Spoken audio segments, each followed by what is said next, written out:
My dear friends, welcome to ఉద్యోగ సాధన channel. ఈరోజు మనం ఈ వీడియోలో బడ్జెట్ అంటే ఏమిటి, ఈ బడ్జెట్కు సంబంధించినటువంటి ముఖ్యమైనటువంటి అంశాలు ఏవి, అదేవిధంగా ఇటీవల ఆంధ్రప్రదేశ్ ప్రభుత్వం ప్రవేశపెట్టబడినటువంటి 2019-2020కి సంబంధించినటువంటి వార్షిక బడ్జెట్లో ముఖ్యాంశాలు ఏమున్నాయి, ప్రాధాన్యత అంశాలు ఏమున్నాయి, ఈ ప్రాధాన్యత అంశాలకు ఏ విధంగా బడ్జెట్ను కేటాయించారు, అదేవిధంగా వివిధ రంగాలకు బడ్జెట్ను ఏ విధంగా కేటాయించారు అనేటువంటి అంశాలను గురించి తెలుసుకుందాం. మొట్టమొదట మనము బడ్జెట్ అంటే ఏమిటో తెలుసుకుందాం. బడ్జెట్ అంటే ఆదాయము వ్యయాలకు సంబంధించినటువంటి పట్టిక.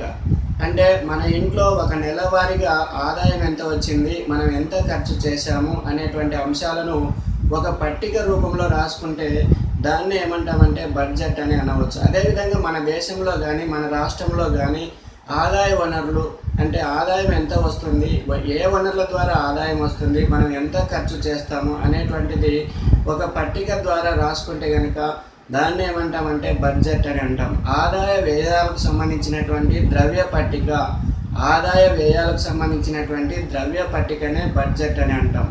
ఈ బడ్జెట్ అనేటువంటి పదము బెగెట్టి అనేటువంటి ఫ్రెంచ్ పదం నుంచి వచ్చింది. బడ్జెట్ అనేటువంటి పదము బెగెట్టి అనేటువంటి ఫ్రెంచ్ పదం నుంచి వచ్చింది. బడ్జెట్ అనేటువంటి పదము బెగెట్టి అనేటువంటి ఫ్రెంచ్ పదం నుంచి రావడం జరిగింది. ఈ ఫ్రెంచ్ పదం బెగెట్టికి అర్థం ఏంటి అంటే తోలు సంచి, తోలు సంచి అని అంటారు. అంటే ఇంతకుముందు రాజులు తోలు సంచిలో కట్టుకొని అంటే ఆదాయ వ్యయ పట్టికను ఏం చేసేవారంటే తోలు సంచి ఉంటుంది, ఈ తోలు సంచిలో కొంత ఆదాయాలు వ్యయాలు రాసుకొని పంపించేవారు. ఇంతకుముందు రామదాసు అనేటువంటి ఆర్థిక మంత్రి ఉన్నాడు, ఆయన తానీషాకు తోలు సంచిలో రాసి పంపించేవారు. ఈ విధంగా రాజుల కాలంలో తోలు సంచిలో రాసి ఆదాయ వ్యయ పట్టికలను పంపించేవారు. కాబట్టి ఇక్కడ బెగెట్టి అనేటువంటి ఫ్రెంచ్ పదము అర్థం ఏంటి అంటే తోలు సంచి అని మనం గుర్తుపెట్టుకోవాలి. బెగెట్టి అనేటువంటి ఫ్రెంచ్ పదానికి అర్థం ఏంటి, తోలు సంచి. బెగెట్టి అనేటువంటి ఫ్రెంచ్ పదం నుంచి బడ్జెట్ అనేటువంటి పదం రావడం జరిగింది. డీమాక్ అనేటువంటి ఆర్థికవేత్త ఈ బడ్జెట్ను ఏ విధంగా నిర్వచించారు అంటే బడ్జెట్ అంటే ఒక నిర్ణీత కాలానికి ఆదాయ వ్యయాల సమతూకమైనటువంటి అంచనా అని నిర్వచించారు. డీమాక్ అనేటువంటి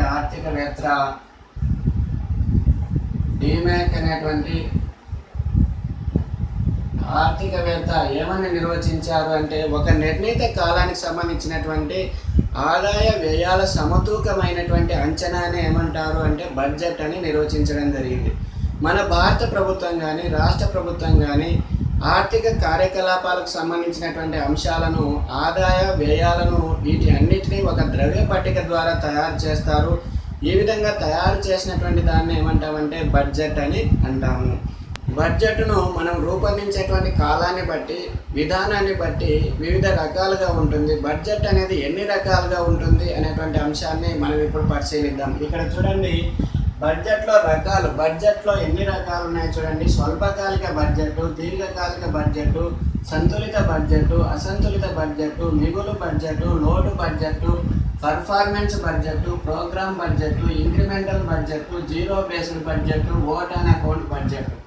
ఇక్కడ చూడండి స్వల్పకాలిక బడ్జెట్. స్వల్పకాలిక బడ్జెట్ అంటే ఏంటి అంటే చాలా తక్కువ కాలానికి తయారు చేసేది. అంటే సంవత్సరం లోపల 3 నెలలకు కానీ 6 నెలలకు కానీ తక్కువ కాలానికి తయారు చేసేటువంటి బడ్జెట్ని ఏమంటామంటే స్వల్పకాలిక బడ్జెట్ అని అంటాం.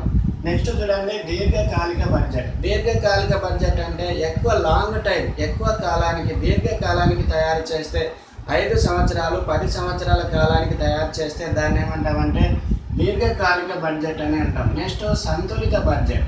సంతులిత బడ్జెట్ అంటే ఏంటి అంటే ఆదాయము వ్యయము ఈ రెండు వాటి మధ్య సంతులితం ఉంటే, ఈ రెండింటి మధ్య సమన్వయం ఉంటే, ఆదాయము ఈ వ్యయానికి మధ్య సమానత్వం ఉంటే దాన్ని ఏమంటామంటే సంతులిత బడ్జెట్ అని అంటాం. అంటే ఎంత ఆదాయం వస్తుందో అంత వ్యయాన్ని చేస్తూ ఉన్నాం. ఈ విధంగా చేస్తే ఆదాయము వ్యయము ఈ రెండు సమానంగా ఉంటే దాన్ని ఏమంటామంటే సంతులిత బడ్జెట్ అని అంటాం. అసంతులిత బడ్జెట్ అంటే ఆదాయానికి వ్యయానికి మధ్య సమానత్వం లేకపోతే, అంటే ఆదాయము వస్తుంది, ఈ ఆదాయానికి వ్యయానికి మధ్య సమానత్వం లేకపోతే దాన్ని ఏమంటామంటే అసంతులిత బడ్జెట్ అని అంటాం. ఇక్కడ ఐదవది చూడండి మిగులు బడ్జెట్. మిగులు బడ్జెట్ అంటే ఏంటి అంటే కనుక ఆదాయం ఎక్కువగా ఉండి వ్యయం తక్కువగా ఉంటే, అంటే ఇక్కడ మూలధనం మిగులుతూ ఉంది, మూలధనం మిగులుతూ ఉంటే దాన్ని ఏమంటామంటే మిగులు బడ్జెట్ అని అంటాం. అంటే ఆదాయం ఎక్కువగా ఉండి వ్యయం తక్కువగా ఉంటే దాన్ని మిగులు బడ్జెట్ అని అంటాం. నెక్స్ట్ ఆరోది చూడండి లోటు బడ్జెట్. ఆదాయం అనేది తక్కువగా ఉండి వ్యయం ఎక్కువగా ఉంటే, ఆదాయం కంటే వ్యయం ఎక్కువగా ఉంటే అప్పుడు లోటు ఏర్పడుతుంది. ఈ విధంగా ఏర్పడినటువంటి దాన్ని లోటు బడ్జెట్ అని అంటాం. ఆదాయం తక్కువగా ఉండి వ్యయం ఎక్కువగా ఉంటే లోటు ఏర్పడుతుంది. ఈ విధంగా ఏర్పడినటువంటి బడ్జెట్ ఏమంటామంటే లోటు బడ్జెట్ అని అంటాం. ఇక్కడ ఏడవది చూడండి పర్ఫార్మెన్స్ బడ్జెట్. పర్ఫార్మెన్స్ బడ్జెట్ అంటే ఏంటి అంటే ఒక ప్రాజెక్ట్ సక్సెస్ అవుతుందా లేకుంటే ఒక ప్రాజెక్ట్ ఫెయిల్యూర్ అవుతుందా అనేటువంటి దానికి సంబంధించి, ఒక ప్రాజెక్టుకు సంబంధించి అక్కడ మనం దానికి సంబంధించినటువంటి ఆదాయ వ్యయాలు ఒకే చోట రాసుకుంటే, ఆదాయము వ్యయము ఈ రెండు పక్కన పక్కనే రాసుకుంటే కనుక ఆ ప్రాజెక్టు పర్ఫార్మెన్స్ మనకు తెలుస్తుంది. ఈ విధంగా పర్ఫార్మెన్స్ను అంచనా వేసేటువంటి బడ్జెట్ని ఏమంటామంటే పర్ఫార్మెన్స్ బడ్జెట్ అని అంటాము. అంటే ఒక ప్రాజెక్టుకు సంబంధించి ఆ ప్రాజెక్టు యొక్క పర్ఫార్మెన్స్ ఎంతవరకు ఉంది అనేటువంటి దాన్ని, ఆదాయాన్ని వ్యయాన్ని పక్కనే రాసుకొని దాన్ని బేరీజు వేసుకుంటే, అంటే ఒక ప్రాజెక్టుకు సంబంధించి పర్ఫార్మెన్స్ మనం నిర్ధారిస్తున్నాం కాబట్టి దీన్ని ఏమంటామంటే పర్ఫార్మెన్స్ బడ్జెట్ అని అంటాం. నెక్స్ట్ చూడండి ప్రోగ్రామ్ బడ్జెట్. ప్రోగ్రామ్ బడ్జెట్ అంటే ప్రోగ్రామ్ అంటే ఏంటి ఒక ప్రణాళిక. ఒక ప్రణాళికను మనం ముందే రాసుకుంటాం, లక్ష్యాలను ముందే నిర్దేశించుకుంటాం. లక్ష్యాలను ముందే నిర్దేశించుకొని కొంతకాలానికి మనం బడ్జెట్ను రూపొందించుకుంటే దాన్ని ఏమంటామంటే ప్రోగ్రామ్ బడ్జెట్ అని అంటాం. ఈ ప్రోగ్రామ్ బడ్జెట్లో తక్కువ కాలానికంటే 1 సంవత్సర కాలానికి మనం నిర్ణయించుకుంటే దాన్ని సంవత్సరిక బడ్జెట్ అని అంటాం. ఈ ప్రోగ్రామ్ బడ్జెట్లోనే 5 సంవత్సరాలు 10 సంవత్సరాలకు రూపొందించుకుంటే దాన్ని ఏమంటామంటే ప్రణాళిక బడ్జెట్ అని అంటాం. ప్రోగ్రామ్ బడ్జెట్లో కూడా 2 రకాలు ఉన్నాయి, వార్షిక బడ్జెట్లు అదేవిధంగా ప్రణాళిక బడ్జెట్లు.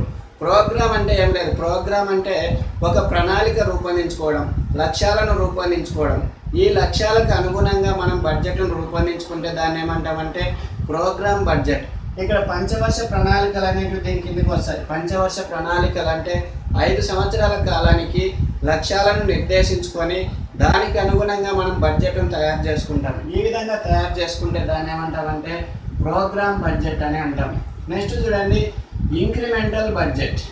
ఇంక్రిమెంటల్ బడ్జెట్ అంటే ఒక ప్రణాళికకు సంబంధించి, అంటే ఒక ప్రాజెక్టుకు సంబంధించి వ్యయాన్ని పెంచవచ్చు తగ్గించవచ్చు. అంటే ఇంక్రిమెంట్ అంటే పెంచడం, అంటే ఆ వ్యయం అనేది పెరగవచ్చు తగ్గవచ్చు అనేటువంటి ఉద్దేశంతో బడ్జెట్ను రూపొందిస్తే దాన్ని ఏమంటామంటే ఇంక్రిమెంటల్ బడ్జెట్. అంటే వ్యయము తగ్గొచ్చు పెరగవచ్చు అనేటువంటి ఉద్దేశంతో ఫ్లెక్సిబిలిటీని రూపొందించి, అంటే తగ్గించుకునే దానికి వీలుగా అదేవిధంగా పెంచేదానికి వీలుగా ఉండేటట్టుగా బడ్జెట్ను తయారు చేసుకుంటే దాన్ని ఏమంటామంటే ఇంక్రిమెంటల్ బడ్జెట్ అని అంటాం. నెక్స్ట్ చూడండి zero based budget. Zero based budget అంటే ఏంటి అంటే ఇక్కడ మనము ఆదాయం వ్యయాలు ఉంటాయి. ఈ ఆదాయం ఎంత వస్తుంది అనేటువంటి దాన్ని, అదేవిధంగా వ్యయం ఎంత వస్తుంది అనేటువంటి దాన్ని నిర్ణయించుకున్న తర్వాత ఇక్కడ ఆదాయ వ్యయాలకు సంబంధించినటువంటి పట్టిక తయారు చేస్తాం. పట్టిక తయారు చేసిన తర్వాత ఒక ప్రోగ్రామ్కి సంబంధించి ముందే నిధులను కేటాయించకుండా ఆ ప్రోగ్రామ్కి సంబంధించినటువంటి అంచనాలను అంచెలంచెలుగా, అంటే దశల వారీగా ఒక ప్రోగ్రామ్కి సంబంధించి బడ్జెట్ను రిలీజ్ చేస్తూ ఉంటే దాన్ని ఏమంటామంటే జీరో బేస్డ్ బడ్జెట్ అని అంటాం. జీరో బేస్డ్ బడ్జెట్లో ఏం చేస్తారంటే అక్కడ గుత్తేదారు ఈ కాంట్రాక్టర్ ఉంటారు కదా, ఈ కాంట్రాక్టర్కు సంబంధించినటువంటి ఆ పనికి సంబంధించినటువంటి అంశాలను ఎప్పటికప్పుడు ప్రభుత్వానికి తెలియజేస్తారు. ప్రభుత్వానికి తెలియజేసినప్పుడు దీనికి సంబంధించినటువంటి వ్యయాన్ని అప్పుడప్పుడే వాళ్ళకు ట్రాన్స్ఫర్ చేస్తారు. ఈ విధంగా అంచెలంచెలుగా ఈ గుత్తేదారుకు ఇలాగ కాంట్రాక్టర్కు అందించేటువంటి దాన్ని ఏమంటామంటే జీరో బేస్డ్ బడ్జెట్ అని అంటాం.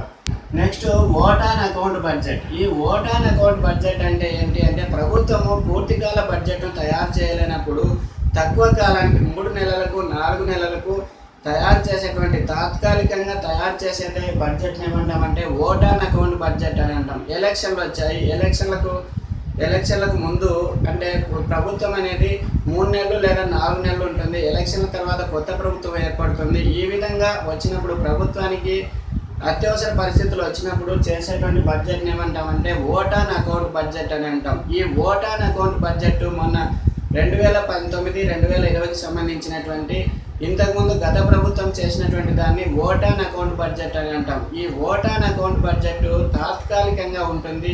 దీని తర్వాత పూర్తికాల బడ్జెట్ను ప్రవేశపెడతారు. ఈ విధంగా బడ్జెట్లో రకాలు ఉన్నాయి. బడ్జెట్లో ఎన్ని రకాలు ఉన్నాయంటే స్వల్పకాలిక బడ్జెట్, దీర్ఘకాలిక బడ్జెట్, సంతులిత బడ్జెట్, అసంతులిత బడ్జెట్, మిగులు బడ్జెట్, లోటు budget, performance budget, program budget, incremental budget, zero based budget, vote on account budget, ఈ విధంగా ఇన్ని రకాలైనటువంటి బడ్జెట్లు ఉన్నాయి.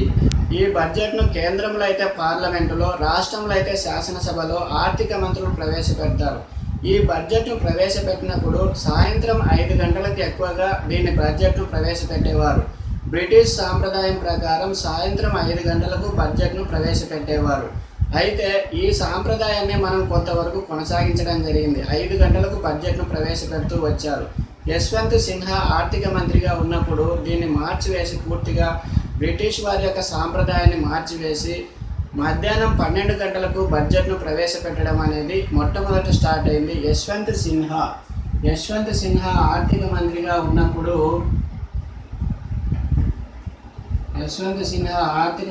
ఉన్నప్పుడు బ్రిటిష్ వారి సాంప్రదాయం ఏంటి, 5 గంటలకు బడ్జెట్ను ప్రవేశపెట్టేటువంటి సాంప్రదాయాన్ని మార్చివేసి మధ్యాహ్నం 12 గంటలకు బడ్జెట్ను ప్రవేశపెట్టేటువంటి సాంప్రదాయాన్ని యశ్వంత్ సిన్హా గారు పాటించడం జరిగింది. మన దేశంలోనే మొట్టమొదట బడ్జెట్ను ప్రవేశపెట్టబడినటువంటి మొట్టమొదటి ఆర్థిక మంత్రి ఎవరు అంటే ఆర్కే షణ్ముగం శెట్టి నవంబర్ 26, 1947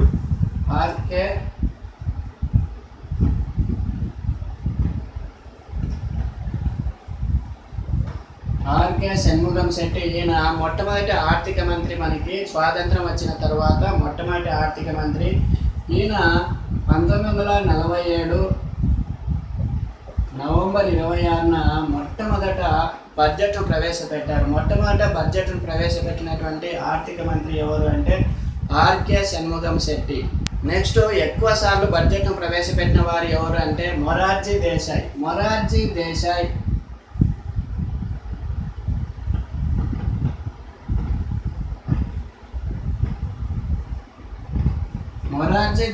ఎక్కువ సార్లు బడ్జెట్ను ప్రవేశపెట్టారు. ఎన్నిసార్లు బడ్జెట్ను ప్రవేశపెట్టారు అంటే 10 సార్లు బడ్జెట్ను ప్రవేశపెట్టి రికార్డును సృష్టించడం జరిగింది.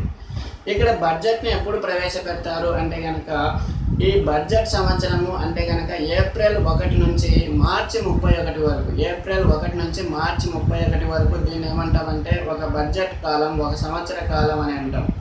ఆర్థిక సంవత్సరం అంటాం దీన్ని. ఈ ఆర్థిక సంవత్సరంలో బడ్జెట్ను ప్రవేశపెడతారు. ఇక్కడ మార్చి 31కి బడ్జెట్ కాలం అయిపోతే తర్వాత ఏప్రిల్ నుంచి నెక్స్ట్ ఫ్రెష్ బడ్జెట్ అనేది స్టార్ట్ అవుతుంది. ఈ విధంగా ఆర్థిక సంవత్సరానికి సంబంధించి బడ్జెట్ను ప్రతిపాదించవచ్చు. అదేవిధంగా 5 సంవత్సరాల బడ్జెట్ను ప్రతిపాదించవచ్చు, సంవత్సర కాల బడ్జెట్ను కూడా ప్రతిపాదించవచ్చు. ఈ విధంగా బడ్జెట్లో అనేక రకాలుగా ఉన్నాయి. మన దేశంలోనే మొట్టమొదటి మహిళా ఆర్థిక మంత్రి ఎవరంటే ఇందిరాగాంధీ గారు. తరువాత రెండవ మహిళా ఆర్థిక మంత్రి ఎవరంటే నిర్మలా సీతారామన్. ఇటీవల కేంద్ర ప్రభుత్వంలో నియమించబడినటువంటి నరేంద్ర మోదీ నేతృత్వంలో నియమించబడినటువంటి నిర్మలా సీతారామన్ గారు రెండవ మహిళా ఆర్థిక మంత్రి. మొట్టమొదటి మహిళా ఆర్థిక మంత్రి ఎవరంటే ఇందిరాగాంధీ. రెండవ మహిళా ఆర్థిక మంత్రి ఎవరంటే నిర్మలా సీతారామన్. ఇక్కడ ఇందిరాగాంధీ తాత్కాలికంగా కొద్ది సంవత్సరాల పాటు పనిచేశారు. అయితే నిర్మలా సీతారామన్ గారు పూర్తికాల మహిళా ఆర్థిక మంత్రిగా పనిచేశారు. మొట్టమొదటి మహిళా ఆర్థిక మంత్రి ఇందిరాగాంధీ. రెండవ మహిళా ఆర్థిక మంత్రి ఎవరంటే నిర్మలా సీతారామన్. ప్రస్తుతము నిర్మలా సీతారామన్ గారు ఆర్థిక మంత్రిగా పనిచేస్తూ ఉన్నారు. మన దేశానికి స్వాతంత్రం వచ్చినప్పటి నుంచి దాదాపు 40 మంది ఆర్థిక మంత్రులు బడ్జెట్ను ప్రవేశపెట్టడం జరిగింది. అయితే కొంతమంది మంత్రులు బడ్జెట్ను ప్రవేశపెట్టకుండానే రాజీనామా చేయడం జరిగింది. అలాంటి వారు ఎవరు? బడ్జెట్ను ప్రవేశపెట్టని ఆర్థిక మంత్రి ఎవరు అంటే కేసీ నియోగి బడ్జెట్ను ప్రవేశపెట్టకుండానే కేవలము 13 రోజులు మాత్రమే ఆయన పదవిలో ఉన్నారు. కేసీ నియోగి బడ్జెట్ను ప్రవేశపెట్టినటువంటి ఆర్థిక మంత్రి ఎవరంటే కేసీ నియోగి. ఈ విధంగా బడ్జెట్కు సంబంధించినటువంటి అంశాలు ఉన్నాయి. బడ్జెట్ అంటే ఏమిటి, బడ్జెట్లో వివిధ రకాలు ఏవి, బడ్జెట్కు సంబంధించినటువంటి ముఖ్యాంశాలను మనం ఇప్పుడు తెలుసుకోవడం జరిగింది. ఇటీవల కొత్తగా ఏర్పడినటువంటి ఆంధ్రప్రదేశ్ ప్రభుత్వం జగన్మోహన్ రెడ్డి గారి నేతృత్వంలో 2019-2020 సంవత్సరానికి సంబంధించినటువంటి వార్షిక బడ్జెట్ను అసెంబ్లీలో ప్రవేశపెట్టడం జరిగింది. ఆర్థిక మంత్రి బుగ్గన రాజేంద్రనాథ్ రెడ్డి గారు అసెంబ్లీలో ఈ బడ్జెట్ను ప్రవేశపెట్టారు. ఆర్థిక మంత్రి ఎవరు? బుగ్గన రాజేంద్రనాథ్ రెడ్డి. ఆర్థిక మంత్రి ఈ అసెంబ్లీలో ప్రవేశపెట్టడం జరిగింది. వ్యవసాయ బడ్జెట్ను కురసాల కన్నబాబు గారు ప్రవేశపెట్టాలి. అయితే కనుక ఆయన అనివార్య కారణాల వల్ల అసెంబ్లీకి రాకపోవడం వల్ల బొత్స సత్యనారాయణ గారు, పురపాలక శాఖ మంత్రి బొత్స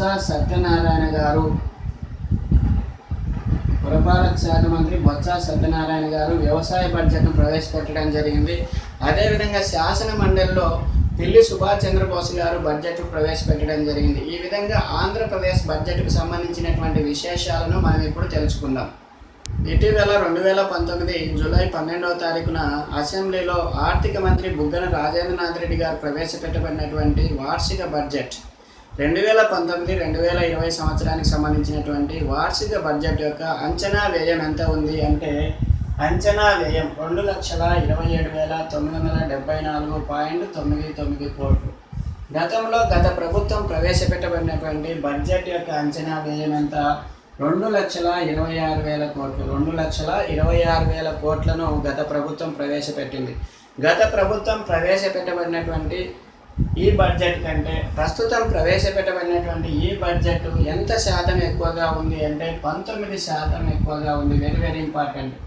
గత ప్రభుత్వం ప్రవేశపెట్టబడినటువంటి వార్షిక బడ్జెట్ కంటే ప్రస్తుతము ప్రవేశపెట్టబడినటువంటి 2019-2020 వార్షిక బడ్జెట్ మొత్తము ఎంత ఎక్కువగా ఉంది అంటే 19% ఎక్కువగా ఉంది. గత ప్రభుత్వము వార్షిక బడ్జెట్ను ప్రవేశపెట్టింది 2018-2019కి సంబంధించి వార్షిక బడ్జెట్. ఈ వార్షిక బడ్జెట్ ఎలక్షన్లు ఉన్నాయి అనేటువంటి ఉద్దేశంతో ఓట్ ఆన్ అకౌంట్గా 4 నెలల కాలానికి దాన్ని ఆమోదించడం జరిగింది. 4 నెలల కాలం అయిపోయింది కాబట్టి ప్రస్తుతం ఇప్పుడు జూలై 12వ తారీఖున కొత్తగా ఏర్పడినటువంటి ప్రభుత్వము ఈ వార్షిక బడ్జెట్ 2019-2020కి సంబంధించినటువంటి వార్షిక బడ్జెట్ను ఆమోదించడం జరిగింది. 2019-2020కి సంబంధించినటువంటి వార్షిక బడ్జెట్ యొక్క అంచనా వ్యయం ఎంత అంటే 2,27,974.99 కోట్లు. ఇక్కడ రెవెన్యూ వ్యయం ఎంత ఉందంటే 1,80,475 కోట్లు. గత ప్రభుత్వం ప్రవేశపెట్టినటువంటి రెవెన్యూ వ్యయం ఎంత అంటే 1,80,000 కోట్లు. 1,80,000 కోట్లు. ప్రస్తుత ప్రభుత్వం ప్రవేశపెట్టబడినటువంటి రెవెన్యూ వ్యయం ఎంత అంటే 1,80,475 కోట్లు. ఇక్కడ రెవెన్యూ లోటు చూడండి. రెవెన్యూ లోటు ఎంత ఉంది అంటే 1,778 కోట్లు. రెవెన్యూ లోటు 1,778 కోట్లు. ద్రవ్య లోటు 35,220 కోట్లు. గత ప్రభుత్వం ప్రవేశపెట్టబడినటువంటి ఆ బడ్జెట్కి సంబంధించినటువంటి ద్రవ్య లోటు ఎంత అంటే 32,390.68 కోట్లుగా ఉంది. జిఎస్డిపిలో రెవెన్యూ లోటు శాతం ఎంత ఉంది అంటే ప్రస్తుత ప్రభుత్వం ప్రవేశపెట్టబడినటువంటి 2019-2020 వార్షిక బడ్జెట్కి సంబంధించి జిఎస్డిపిలో రెవెన్యూ లోటు శాతం ఎంత అంటే 0.17%. 0.17%. ఇక్కడ మూలధన వ్యయం ఎంత అంటే 32,294 కోట్లు. గత ప్రభుత్వం ప్రవేశపెట్టబడినటువంటి మూలధన వ్యయం ఎంత అంటే 29,596 కోట్లు.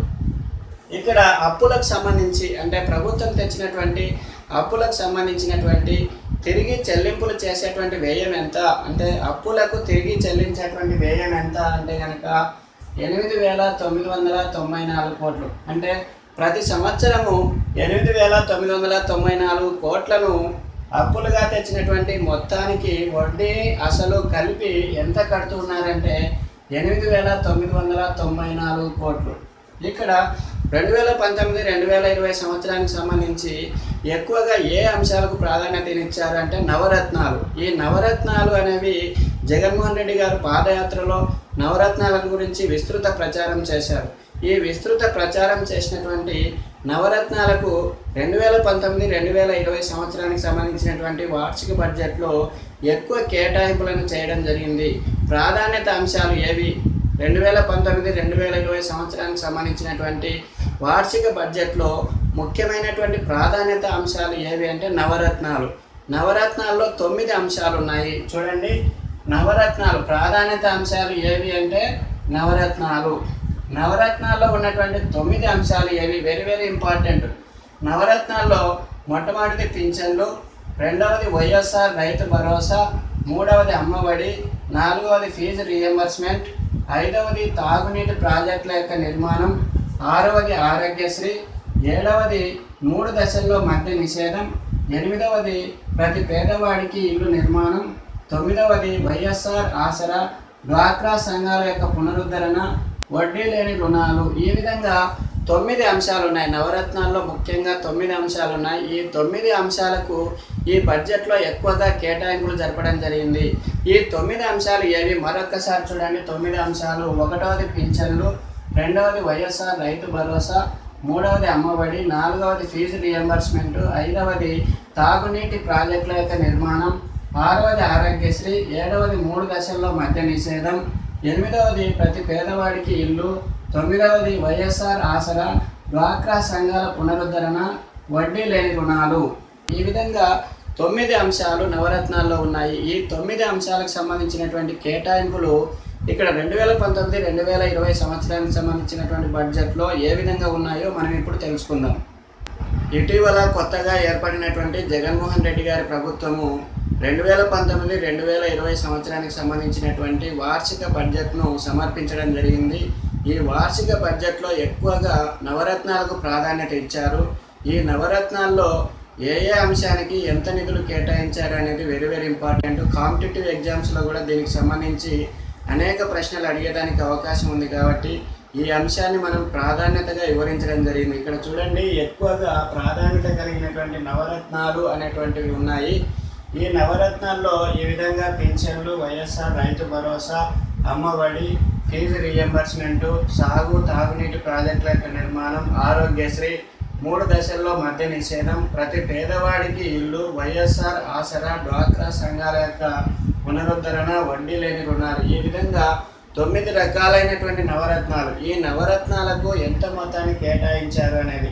నవరత్నాల్లో మొట్టమొదటి అంశము పింఛన్లు. ఈ పింఛన్లలో వృద్ధులు అదేవిధంగా వితంతువులకు 2,250 రూపాయలతో మొదలుపెట్టి 3,000 రూపాయల వరకు పెంచుకుంటూ పోతామని జగన్మోహన్ రెడ్డి గారు ఇచ్చినటువంటి హామీకి అనుగుణంగా వృద్ధులు వితంతువుల యొక్క పెన్షన్లకు 12,800 కోట్లను కేటాయించడం జరిగింది. దివ్యాంగుల పెన్షన్లకు సంబంధించి 2,133.62 కోట్లు, ఒంటరి మహిళా పెన్షన్లకు 300 కోట్లను కేటాయించారు. ఈ విధంగా పెన్షన్లకు సంబంధించి వృద్ధులు వితంతువుల పెన్షన్లకు 12,800 కోట్లు, దివ్యాంగుల పెన్షన్లకు 2,133.62 కోట్లు, ఒంటరి మహిళా పెన్షన్లకి 300 కోట్లు కేటాయించడం జరిగింది. నెక్స్ట్ ఇక్కడ చూడండి, రెండవది వైఎస్ఆర్ రైతు భరోసా. వైఎస్ఆర్ రైతు భరోసా పథకం కింద ఇక్కడ 8,750 కోట్లు చేయడం జరిగింది. 8,750 కోట్లని కేటాయించారు. ఈ వైఎస్ఆర్ రైతు భరోసా అనేది ఏంటి అంటే ప్రతి సంవత్సరం మే మాసంలో 12,500 రూపాయలు సాగు ఖర్చు కోసం, అదేవిధంగా పెట్టుబడుల కోసం 12,500 రూపాయలు ఇచ్చేటట్లు వైఎస్ఆర్ రైతు భరోసా పథకాన్ని ప్రకటించారు. ఈ వైఎస్ఆర్ రైతు భరోసా పథకానికి 8,750 కోట్లను కేటాయించడం జరిగింది. నెక్స్ట్ ఇక్కడ చూడండి, అమ్మఒడి పథకం అంటే ఏంటి అంటే కనుక 1వ తరగతి నుండి ఇంటర్ వరకు 15,000 రూపాయలు ప్రతి పిల్లవాడికి 15,000 రూపాయలు ఇస్తామని జగన్మోహన్ రెడ్డి గారు పాదయాత్రలో ఇచ్చినటువంటి హామీకి అనుగుణంగా అమ్మఒడి పథకానికి ఎంత కేటాయించారంటే 6,455 కోట్లను కేటాయించడం జరిగింది. నెక్స్ట్ చూడండి, ఫీజు రీఎంబర్స్మెంట్ పథకం. ఈ ఫీజు రీఎంబర్స్మెంట్ పథకాన్ని ఏమంటామంటే జగనన్న విద్యా దీవెన పథకం అంటాము. ఈ జగనన్న విద్యా దీవెన పథకానికి 4,960 కోట్లను కేటాయించడం జరిగింది. ఇక్కడ జగనన్న విద్యా దీవెన పథకం ఏ విధంగా ఉంటుంది చూడండి. ఇక్కడ ఫీజు రియంబర్స్మెంట్ ఎవరికి ఉంటుంది? మెట్రిక్ అనంతర కోర్సులు చేసేవారికి 10వ తరగతి అనంతరం చదివే వారికి 100% ఫీజు రియంబర్స్మెంట్, హాస్టల్ ఖర్చులకు అయ్యేటువంటి 20,000 రూపాయలు ఇక్కడ ఇస్తూ ఉన్నారు. జగనన్న విద్యా దీవెన పథకం అంటాం దీన్ని. జగనన్న విద్యా దీవెన పథకంలో ఏం చేస్తున్నారు అంటే 10వ తరగతి అనంతరం చదివేటువంటి విద్యార్థులకి 100% ఫీజు రియంబర్స్మెంట్, అదేవిధంగా హాస్టల్ ఖర్చులకు 20,000 రూపాయలు ఇస్తూ ఉన్నారు. దీనికోసం 4,960 కోట్లను కేటాయించడం జరిగింది. నెక్స్ట్ చూడండి, సాగు తాగునీటి ప్రాజెక్టుల యొక్క నిర్మాణం కోసం, అదేవిధంగా సాగునీరు వరద నివారణ కోసము 13,139 కోట్లను కేటాయించడం జరిగింది. నెక్స్ట్ ఆరోగ్యశ్రీ పథకం అంటే వైఎస్ఆర్ ఆరోగ్యశ్రీ పథకం అంటాము. ఈ వైఎస్ఆర్ ఆరోగ్యశ్రీ పథకాన్ని 5 లక్షల లోపు ఆదాయం ఉన్నటువంటి వారికి వైద్య ఖర్చులు 1,000 రూపాయలకు మించితే ఇది ఆరోగ్యశ్రీ వర్తిస్తుంది. 5 లక్షల లోపు ఆదాయం ఉన్నటువంటి కుటుంబాలకి వైద్య ఖర్చుల నిమిత్తం 1,000 రూపాయలకు మించితే ఆరోగ్యశ్రీ వర్తిస్తుంది.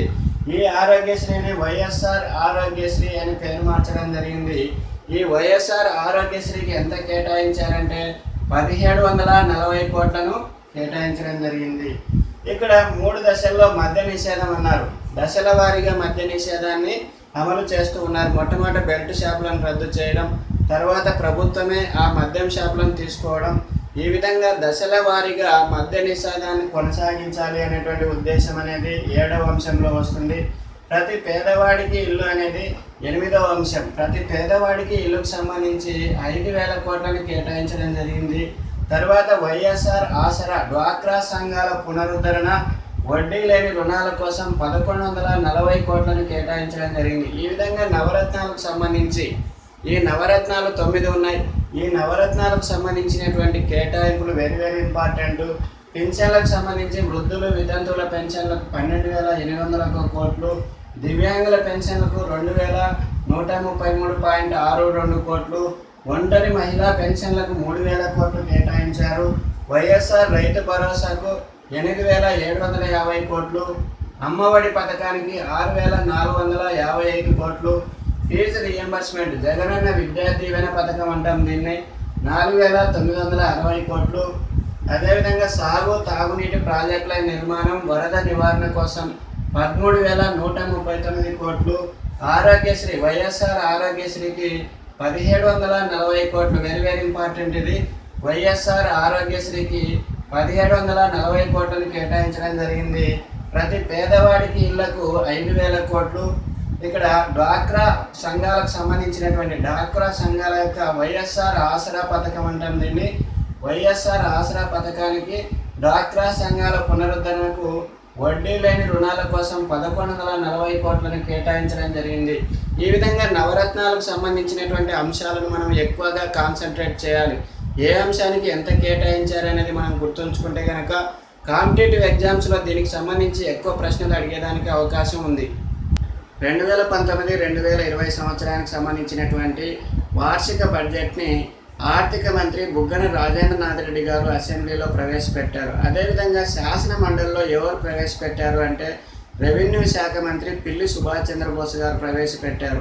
ఇక్కడ 2019-2020 సంవత్సరానికి సంబంధించినటువంటి వార్షిక బడ్జెట్లో ఎన్ని రకాలైనటువంటి పథకాలు ఉన్నాయి, ఏ పథకాలను అమలు చేశారు అంటే ఇక్కడ చూడండి, మనం ఈ పథకాల అన్నిటిని గురించి తెలుసుకుందాం. ఇక్కడ 1వది అమ్మఒడి పథకం, 2వది జగనన్న విద్యా దీవెన పథకం, 3వది వైఎస్ఆర్ బీమా, 4వది వైఎస్ఆర్ ఆరోగ్యశ్రీ, 5వది వైఎస్ఆర్ రైతు భరోసా, 6వది వైఎస్ఆర్ ఫసల్ బీమా పథకం, 7వది వైఎస్ఆర్ గృహ వసతి పథకం, 8వది సబ్సిడీ బియ్యం పథకం, 9వది వైఎస్ఆర్ జలయజ్ఞం, 10వది వైఎస్ఆర్ చేయూత, 11వది వైఎస్ఆర్ ఆసరా, 12వది వైఎస్ఆర్ వ్యవసాయ ప్రయోగశాల, 13వది అక్షయ పాత్ర ఫౌండేషన్, 14వది వైఎస్ఆర్ పెన్షన్ పథకం. ఈ విధంగా 14 రకాలైనటువంటి ముఖ్యమైనటువంటి పథకాలు ఉన్నాయి. ఈ పథకాలను ఇంకా ప్రారంభించలేదు, బడ్జెట్లో కేటాయింపులు జరిపారు, తర్వాత ఫ్యూచర్లో వీటిని ప్రారంభిస్తారు. ఇక్కడ చూడండి, అమ్మఒడి పథకం. అమ్మఒడి పథకం అంటే ఏంటి అంటే కనుక 1 నుంచి ఇంటర్మీడియట్ తరగతి వరకు, 1వ తరగతి నుంచి ఇంటర్మీడియట్ వరకు ఉన్నటువంటి విద్యార్థులను స్కూల్కి పంపితే, కళాశాలకు పంపితే వారి పిల్లల తల్లికి 15,000 రూపాయలు ఇచ్చేటువంటి పథకము. 1వ తరగతి నుంచి ఇంతకుముందు 10వ తరగతికి ఉండేది, దీన్ని ఇంటర్మీడియట్ వరకు పెంచారు. ఇంటర్మీడియట్ వరకు చదువుతున్నటువంటి విద్యార్థులు పాఠశాలకు లేదా కళాశాలకు వెళ్తే అమ్మ యొక్క అకౌంట్లో పిల్లల తల్లికి 15,000 రూపాయలు ఇచ్చేటువంటి ఈ పథకము. ఇక్కడ దీనికి ఎంత కేటాయించారంటే 6,455 కోట్లు. 6,455 కోట్లను దీనికి ప్రతిపాదించడం జరిగింది. నెక్స్ట్ చూడండి, జగనన్న విద్యా దీవెన పథకం. జగనన్న విద్యా దీవెన పథకం అంటే ఏంటి అంటే మెట్రిక్ అనంతర కోర్సులు ఉన్నాయి. మెట్రిక్ తర్వాత 10వ తరగతి తర్వాత చదివేటువంటి కోర్సులకి ఫీజు రియంబర్స్మెంట్ పథకం ఇది. జగనన్న విద్యా దీవెన పథకము ఇక్కడ మెట్రిక్ అనంతరం 10వ తరగతి తర్వాత చదివేటువంటి కోర్సులకు 100% ఫీజు రియంబర్స్మెంట్ ఇవ్వడం జరిగింది. అదేవిధంగా విద్యార్థి హాస్టల్లో ఉంటే హాస్టల్ ఖర్చులకు 20,000 ఇస్తారు. ఈ పథకానికి సంబంధించి బడ్జెట్లో 4,960 కోట్లు కేటాయించడం జరిగింది. 4,960 కోట్లు. జగనన్న విద్యా దీవెన పథకం.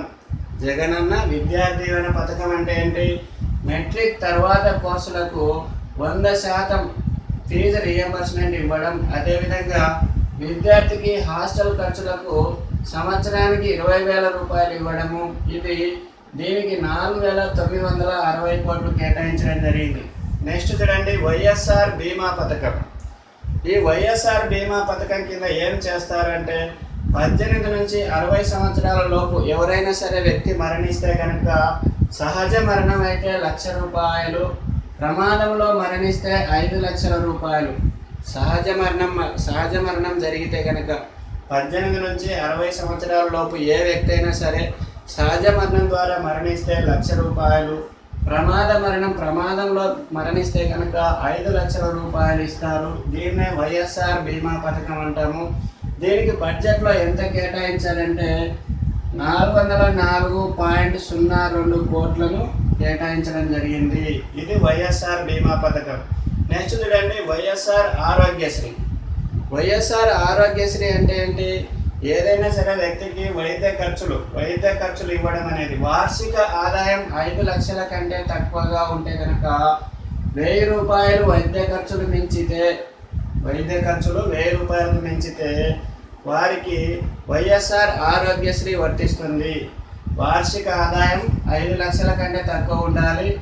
వారి యొక్క వైద్య ఖర్చులు 1,000కి మించితే ఆరోగ్యశ్రీ వర్తిస్తుంది అని చెప్పడం జరిగింది. వైఎస్ఆర్ ఆరోగ్యశ్రీ అనేది ప్రతిష్టాత్మకంగా తీసుకున్నటువంటి కార్యక్రమము కాబట్టి దీనికి 1,740 కోట్లను కేటాయించడం జరిగింది. 1,740 కోట్లు. నెక్స్ట్ చూడండి, వైఎస్ఆర్ రైతు భరోసా. వైఎస్ఆర్ రైతు భరోసా అంటే ఏంటి? ప్రతి రైతుకు పంట కాలానికి ముందే 12,500 రూపాయలు ఇవ్వడం. దీన్ని అక్టోబర్ 15 నుంచి ప్రారంభిస్తామని ముఖ్యమంత్రి జగన్మోహన్ రెడ్డి గారు ప్రకటించడం జరిగింది. వైఎస్ఆర్ రైతు భరోసా కార్యక్రమంలో ప్రతి రైతుకు పంట కాలానికి ముందే ఎందుకు ఇస్తున్నారు? పంట కాలానికి ముందే అంటే పెట్టుబడి కోసం, విత్తనాల కొనుగోలు కోసం, సాగు కోసం, వీటికి సంబంధించి 12,500 రూపాయలు ప్రతి సంవత్సరం ఇవ్వాలి అని నిర్ణయించారు. దీన్ని అక్టోబర్ 15 నుంచి ప్రారంభిస్తారు. దీనికోసం అంటే వైఎస్ఆర్ రైతు భరోసా కోసం ఎంత కేటాయించారంటే 8,750 కోట్లు కేటాయించారు. ఇదే పథకం కింద ఉచిత బోర్లు వేసేదానికోసం 200 కోట్లు, విత్తన సరఫరా కోసం 200 కోట్లు, ఉచిత బోర్ల కోసం, విత్తనాల సరఫరా కోసం ఒక్కొక్క దానికి 200 కోట్ల చొప్పున కేటాయించడం జరిగింది. ఇది వైఎస్ఆర్ రైతు భరోసా. వైఎస్ఆర్ రైతు భరోసా పథకం అంటే ఏంటి అంటే ప్రతి రైతుకు పంట కాలానికి ముందే మే మాసంలోనే 12,500 రూపాయలు పెట్టుబడి సాయం కోసం ఇస్తారు. దీన్ని అక్టోబర్ 15 నుంచి ప్రారంభిస్తారు. దీనికోసం బడ్జెట్లో 8,750 కోట్లు కేటాయించారు. ఈ పథకం కింద అంటే వైఎస్ఆర్ రైతు భరోసా కింద ఉచితంగా బోర్లు వేసేదాని కోసం 200 కోట్లు కేటాయించారు. విత్తన సరఫరా కోసం 200 కోట్లు కేటాయించారు. ఇక్కడ 6వ అంశం చూడండి, వైఎస్ఆర్ ఫసల్ బీమా పథకం. వైఎస్ఆర్ ఫసల్ బీమా పథకంలో ఏం చేస్తారంటే రైతుల యొక్క పంటల బీమాను ప్రభుత్వమే చెల్లిస్తుంది. దీనికోసం బడ్జెట్లో 1163 కోట్ల రూపాయలను కేటాయించడం జరిగింది. ధరల స్థిరీకరణ నిధి కోసం, దీంట్లో వైఎస్ఆర్ ఫసల్ బీమా పథకంలోనే ధరల స్థిరీకరణ నిధి కోసం 3000 కోట్లు, సాగు యొక్క నష్ట నివారణ నిధి కోసము 2000 కోట్లు, అదేవిధంగా ఆత్మహత్య ప్రమాదాల్లో చనిపోయినటువంటి రైతులకు 7 లక్షలు ఇస్తారు. మత్స్యకారుల యొక్క కుటుంబాలకు 10 లక్షల రూపాయలు ఇస్తారు. ఇక్కడ చూడండి, నెక్స్ట్ 7వ అంశం వైఎస్ఆర్ గృహ వసతి పథకం. వైఎస్ఆర్ గృహ వసతి పథకం కోసము 5 సంవత్సరాల్లో 25 లక్షల ఇళ్లను నిర్మించాలని ప్రభుత్వము ఒక లక్ష్యంగా పెట్టుకుంది. 5 సంవత్సరాల కాలంలో 25 లక్షల ఇళ్లను నిర్మించాలి అనేటువంటి ఉద్దేశం పెట్టుకుంది. కాబట్టి వైఎస్ఆర్ గృహ వసతి పథకానికి ఎన్ని కోట్లు కేటాయించారంటే 8615 కోట్లను కేటాయించడం జరిగింది.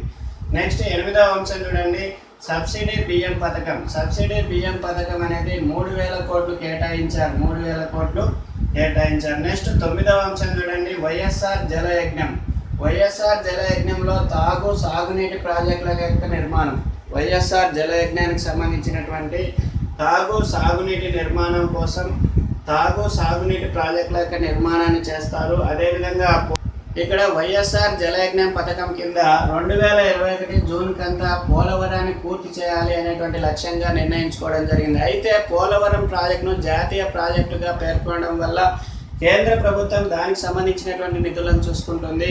అయితే మన ఆంధ్రప్రదేశ్ రాష్ట్రంలో కేటాయించినటువంటి 13,139.13 కోట్లను దేనికి వినియోగిస్తారు, ఏ ప్రాజెక్టుల కోసం వినియోగిస్తారు అంటే కనుక ఇక్కడ కృష్ణా గోదావరి ప్రాంతంలో ఆయకట్టు స్థిరీకరణ చేస్తారు. అదేవిధంగా రాయలసీమ ఉత్తరాంధ్రకు సంబంధించినటువంటి తాగునీటిని అందించి హరితాంధ్రప్రదేశ్ లక్ష్యంగా దూసుకెళ్ళాలి అని నిర్ణయించుకోవడం జరిగింది. ఇక్కడ వైఎస్ఆర్ జలయజ్ఞంలో భాగంగా కొన్ని ప్రాజెక్టులను పూర్తి చేయాలి అనేటువంటి లక్ష్యంగా పెట్టుకోవడం జరిగింది. ముఖ్యంగా ప్రకాశం జిల్లా విషయానికి వస్తే ప్రకాశం జిల్లాలో పూల సుబ్బయ్య వెలుగొండ ప్రాజెక్టు ఉంది.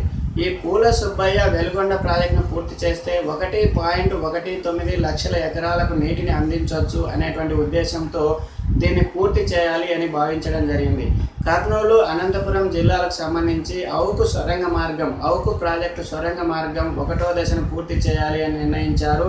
అదేవిధంగా హంద్రీ నీవా సుజల స్రవంతి, అదేవిధంగా గాలేరు నగరి సుజల స్రవంతి, ఈ 2 ప్రాజెక్టులు, అదేవిధంగా అవుకు టన్నెల్కి సంబంధించినటువంటి సొరంగ మార్గము, ఈ 3 దేనికి సంబంధించినవి అంటే కర్నూలు, అనంతపురం జిల్లాలకు సంబంధించి 1.98 లక్షల ఎకరాలకు సాగునీటిని అందించేటువంటి విధంగా వీటిని పూర్తి చేయాలి అని నిర్ణయించడం జరిగింది. అదేవిధంగా శ్రీకాకుళం, విజయనగరం జిల్లాలకు సంబంధించినటువంటి వంశధార ప్రాజెక్టు, గౌతు లచ్చన్న ప్రాజెక్టు, దీనికి సంబంధించి ఈ రెండింటిని పూర్తి చేస్తే కనుక ఇక్కడ జలయజ్ఞము కొంతవరకు మనము సఫలం అవుతాము అనేటువంటి ఉద్దేశంతో వీటిని పూర్తి చేయాలి అని వైఎస్ఆర్ జలయజ్ఞంలో పేర్కొనడం జరిగింది. ఇక్కడ వైఎస్ఆర్ జలయజ్ఞంలో సాగునీటి ప్రాజెక్టుల యొక్క నిర్మాణం కోసం 13,139 కోట్లను కేటాయించడం జరిగింది. 13,139.13 కోట్లను కేటాయించడం జరిగింది. ఇక్కడ 10వ అంశం చూడండి, వైఎస్ఆర్ చేయుత పథకం దేనికి సంబంధించింది అంటే వెనుకబడిన వర్గాలు, అదేవిధంగా ఉప సామాజిక వర్గాలకు సంబంధించినటువంటి సంక్షేమానికి సంబంధించినటువంటి అంశం ఇది వైఎస్ఆర్ చేయుత. ఇక్కడ వెనుకబడిన తరగతుల సంక్షేమానికి ఎంత కేటాయించారంటే 15,061 కోట్లను కేటాయించడం జరిగింది. అదేవిధంగా కాపు సంక్షేమానికి 2,000 కోట్లు కేటాయించారు. బ్రాహ్మణుల కార్పొరేషన్, అదేవిధంగా బ్రాహ్మణుల సంక్షేమం కోసం 100 కోట్లను కేటాయించడం జరిగింది. ఈ విధంగా వైఎస్ఆర్ చేయుత అనేటువంటి పథకము వెనుకబడిన తరగతులకు, అదేవిధంగా ఉప సామాజిక వర్గాలకు సంబంధించింది. నెక్స్ట్ 11వ అంశం చూడండి, వైఎస్ఆర్ ఆసరా పథకం. వైఎస్ఆర్ ఆసరా పథకం దేనికి సంబంధించింది అంటే డ్వాక్రా సంఘాల పునరుద్ధరణ, వడ్డీ లేని రుణాలను ఇవ్వడం కోసం వైఎస్ఆర్ ఆసరా పథకం అనే దాన్ని ప్రారంభించడం జరిగింది. దీనికి బడ్జెట్లో 1140 కోట్లను కేటాయించారు. నెక్స్ట్ ఇక్కడ చూడండి, వైఎస్ఆర్ వ్యవసాయ ప్రయోగశాల దీనికి సంబంధించి 109.28 కోట్లను కేటాయించడం జరిగింది. నెక్స్ట్ చూడండి, అక్షయ పాత్ర ఫౌండేషన్. అక్షయ పాత్ర ఫౌండేషన్ అనేది ఈ మధ్య మధ్యాహ్న భోజన పథకాన్ని అక్షయ పాత్ర ఫౌండేషన్కి అప్పచెప్పడం జరిగింది. ఇక్కడ అక్షయ పాత్ర ఫౌండేషన్లో వంటశాలల యొక్క నిర్మాణం, మధ్యాహ్న భోజనానికి సంబంధించి 100 కోట్లను కేటాయించడం జరిగింది. నెక్స్ట్ ఇక్కడ చూడండి, 14వ అంశం వైఎస్ఆర్ పింఛన్ పథకం. వైఎస్ఆర్ పింఛన్ పథకానికి బడ్జెట్లో ఎంత కేటాయించారంటే 15,746.58 కోట్లను కేటాయించడం జరిగింది. వైఎస్ఆర్ పింఛన్ పథకంలో ఎవరెవరు వస్తారంటే వృద్ధులు, వితంతువులు, ఒంటరి మహిళలు వస్తారు. వీరికి సంబంధించి ప్రతి నెల 2,250 రూపాయలు వారి అకౌంట్లో వేయాలని ప్రభుత్వం నిర్ణయించింది. 2,250 రూపాయల నుంచి 3,000 రూపాయల వరకు పెంచుకుంటూ పోతానని వైఎస్ జగన్మోహన్ రెడ్డి గారు ఇచ్చినటువంటి హామీకి అనుగుణంగా ఇప్పుడు 2,250 రూపాయలు ఇవ్వాలి అని నిర్ణయించడం జరిగింది. దీనికి అనుగుణంగా బడ్జెట్లో 15,746.58 కోట్లను కేటాయించడం జరిగింది. ఈ విధంగా 2019-2020 సంవత్సరానికి సంబంధించినటువంటి వార్షిక బడ్జెట్లో తీసుకున్నటువంటి ముఖ్యమైనటువంటి పథకాలు అమలు చేయాలి అనేటువంటి నిర్ణయించినటువంటి ముఖ్యమైనటువంటి పథకాలు 14 ఉన్నాయి. ఈ పథకాలకు సంబంధించినటువంటి పూర్తి సమాచారాన్ని మనం తెలుసుకోవడం జరిగింది. ఆంధ్రప్రదేశ్లో 2019-20 సంవత్సరానికి సంబంధించినటువంటి వార్షిక బడ్జెట్లో వివిధ శాఖలకు ఏ విధంగా కేటాయింపులు చేశారు అనేటువంటి అంశాలను మనం ఇప్పుడు తెలుసుకుందాం. ఇక్కడ చూడండి, వివిధ శాఖలు ఉన్నాయి, బడ్జెట్లో కేటాయింపులు ఏ విధంగా ఉన్నాయి అనేటువంటి విషయాలు ఇక్కడ రాశాము. విద్యుత్ రంగం 6,861.03 కోట్లు, వైద్య రంగం 11,399 కోట్లు, గృహ నిర్మాణం 3,617 కోట్లు, రెవెన్యూ శాఖ 9,496.93 కోట్లు, ప్రణాళిక విభాగం 1,439.55 కోట్లు, ఏపీఎస్ఆర్టీసీకి 1000 కోట్లు, పంచాయతీరాజ్ గ్రామీణాభివృద్ధి 31,654.75 కోట్లు, కడప స్టీల్ ప్లాంట్కి సంబంధించి 250 కోట్లు, ఏపీఐఐసికి 360 కోట్లు, రాజధానిలో మౌలిక సదుపాయాలు కల్పించే దానికోసం అమరావతిలో రాజధానిలో మౌలిక సదుపాయాల కోసం 500 కోట్లు, ముఖ్యమంత్రి అభివృద్ధి నిధికి 500 కోట్లు, ఇండస్ట్రియల్ కారిడార్కు 200 కోట్లు. ఇక్కడ కొత్త రైల్వే నిర్మాణం రాష్ట్రం వాటా ఎంత అంటే 185 కోట్లు, మంగళగిరి మోడల్ పట్టణంగా అభివృద్ధి చెందించే దానికోసం 50 కోట్లు, అమరావతి అనంతపురం జాతీయ రహదారికి 100 కోట్లు, విశాఖ చెన్నై ఇండస్ట్రియల్ కారిడార్కు 200 కోట్లు, కడప యాన్యుటీ ప్రాజెక్టులకు 120 కోట్లు, స్మార్ట్ సిటీస్ యొక్క నిర్మాణం కోసం 150 కోట్లు, అటవీ సైన్స్ అండ్ టెక్నాలజీ శాఖకు 446.77 కోట్లు, ఇక్కడ పౌర సరఫరాలకు సంబంధించినటువంటి శాఖకి 4,429.43 కోట్లు, మున్సిపల్ పట్టణాభివృద్ధి శాఖకు 6,587 కోట్లు, ఆర్థిక రంగానికి 46,858 కోట్లు. ఈ విధంగా ఆంధ్రప్రదేశ్ ప్రభుత్వము వివిధ శాఖలకు కేటాయింపులను బడ్జెట్లో చేయడం జరిగింది. మన రాష్ట్రంలో అప్పుల యొక్క స్వరూపం ఏ విధంగా ఉంది, ప్రతి సంవత్సరం అప్పులకు సంబంధించి దాని మీద వడ్డీ ఎంత చెల్లిస్తున్నాము అనేటువంటి అంశాలను మనం ఇప్పుడు తెలుసుకుందాం. 2018-2019 సంవత్సరం నాటికి మన రాష్ట్రానికి సంబంధించినటువంటి మొత్తం అప్పు ఎంత ఉంది అంటే కనుక 2,58,928 కోట్లు. 2019 చివరి నాటికి మన రాష్ట్రానికి సంబంధించినటువంటి అప్పు ఎంత ఉంది అంటే 2,58,928 కోట్లు ఉంది. దీనికి సంబంధించి మనం ప్రతి సంవత్సరము దాని మీద వడ్డీ దానికి సంబంధించి ఎంత కడుతూ ఉన్నామంటే 8,994 కోట్లు. ప్రతి సంవత్సరము 8,994 కోట్లను చెల్లిస్తూ ఉన్నాం. అప్పుల మీద వడ్డీ, ఆ మూలధనానికి సంబంధించి అప్పులకు సంబంధించి ప్రతి సంవత్సరం ఎంత కడుతున్నామంటే 8,994 కోట్లు చేస్తున్నాం. ఇక్కడ రాష్ట్రం అప్పులకు సంబంధించి చూడండి, స్థూల జాతీయోత్పత్తిలో రాష్ట్ర రుణ శాతం ఎంత అంటే 28.18% ఉంది. రాష్ట్ర రుణ శాతము 28.18% ఉంది. అదే తెలంగాణలో అయితే ఎంత ఉంది రాష్ట్ర రుణ శాతం అంటే 21.4% ఉంది. విభజన సమయంలో చూసినట్టయితే మన రాష్ట్రం యొక్క అవశేష రుణం ఎంత ఉంది అంటే విభజన సమయంలో మన రాష్ట్రానికి వచ్చినటువంటి అప్పు ఎంత అంటే 1,30,654 కోట్లు ఉంది. ఇది ప్రభుత్వ రుణం వాటా ఎంత ఉంది? 97,124 కోట్లు అయితే ప్రజాపద్ద 33,530 కోట్లు. అంటే విభజన సమయంలో 1,30,654 కోట్లు ఉంటే 2019 చివరి నాటికి రాష్ట్ర రుణం ఎంత చేరుకుందంటే 2,58,928 కోట్లకు చేరుకుంది. దీంట్లో ప్రభుత్వ రుణం ఎంత అంటే 1,92,820 కోట్లు, 1,92,820 కోట్లు. ప్రజాపద్ద 66,108 కోట్లు. వివిధ సంస్థల ద్వారా తెచ్చినటువంటి రుణం 10,000 కోట్లు ఉంది. అదేవిధంగా బిల్లుల పెండింగ్ సంబంధించి 18,000 కోట్లు ఉంది. మొత్తము 2019 చివరి నాటికి మన రాష్ట్రానికి సంబంధించినటువంటి అప్పు ఎంత ఉంది అంటే 2,58,928 కోట్లు ఉంది. దీనికి సంబంధించి మనం ప్రతి సంవత్సరం 8,994 కోట్లను చెల్లిస్తూ ఉన్నాం. ఇక్కడ ఫిబ్రవరి ఓటాన్ అకౌంట్ బడ్జెట్ను కేటాయించడం జరిగింది. అంటే ఎలక్షన్లు ఉన్నాయి కాబట్టి 4 నెలల సమయానికి ఓటాన్ అకౌంట్ బడ్జెట్ను ప్రతిపాదించారు. ఈ ఓటాన్ అకౌంట్ బడ్జెట్కి సంబంధించి 45,000 కోట్లు దానికి వాగ్దానాలు నెరవేర్చడానికి 45,000 కోట్లు. దానికి సంబంధించినటువంటి వనరుల అంతరం అనేది మనం చూడవచ్చు. ఇక్కడ మన రాష్ట్రంలో పారిశ్రామిక రంగం ఏ విధంగా ఉంది? పారిశ్రామిక రంగం అనేది 22% మాత్రమే ఉంది.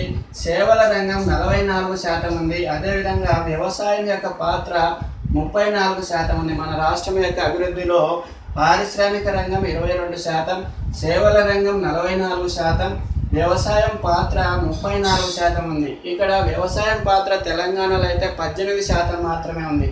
మన ఆంధ్రప్రదేశ్ రాష్ట్రంలో ఇంకా వ్యవసాయం మీద ఆధారపడి ఉన్నవారు 34% ఉన్నారు. ఈ విధంగా పారిశ్రామిక రంగం 22%, సేవల రంగం 44%, వ్యవసాయం యొక్క పాత్ర మన రాష్ట్ర అభివృద్ధిలో 34% ఉంది. ఈ విధంగా మన రాష్ట్రానికి సంబంధించినటువంటి బడ్జెట్కు సంబంధించినటువంటి పూర్తి వివరాలను తెలుసుకోవడం జరిగింది.